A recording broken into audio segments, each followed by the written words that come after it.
तो ये बहुत ज़रूरी है कि हम जहाँ कहीं भी गवर्नमेंट हमको भिजा रही है, क्योंकि ये गवर्नमेंट ऑफ इंडिया की तरफ से है, इसमें तो कोई पार्टी एफिलिएशन नहीं होगा, ना रहना चाहिए। तो जो देश का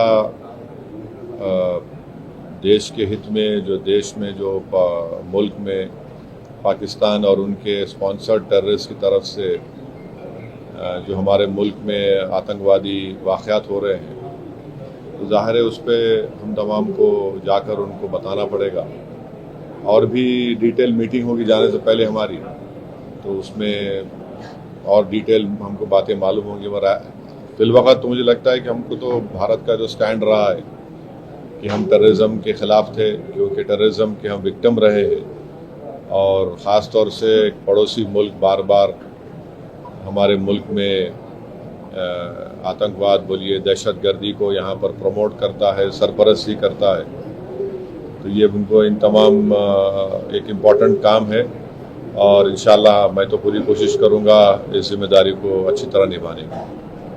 कितनी ज़रूरत लगती है इस तरह के डेलीगेशंस को जो है इस वक्त में जाना और दुनिया को बताना, बाकी देशों को भी? देखिए, पहले भी जब अटल बिहारी वाजपेयी वज़ीर आज़म थे, फिर उसके बाद एक डेलीगेशन गया था। फिर उसके बाद 2008 में जब 26/11 का हुआ, उसमें भी उस वक्त डॉक्टर मनमोहन सिंह की सरकार ने एक डेलीगेशन भिजाया था। तो ये हमारी जिम्मेदारी है, हम पब्लिक के रिप्रेजेंटेटिव हैं, जनता ने हमको चुनकर भिजाया है। तो चुनकर सिर्फ यही नहीं भिजाया कि हम सिर्फ अपने कॉन्स्टिट्यूंसी के बारे में बात करें, बल्कि हम लोग भारत की आवाम को रिप्रेजेंट करते हैं। और आज भारत की आवाम बेचैन है, तकलीफ़ में है, और ख़ास तौर से बेचैन और तकलीफ़ में इसलिए है क्योंकि वक्तन फ़ौक़तन ये दहशतगर्दी के, आतंकवाद के वाक़यात होते हैं।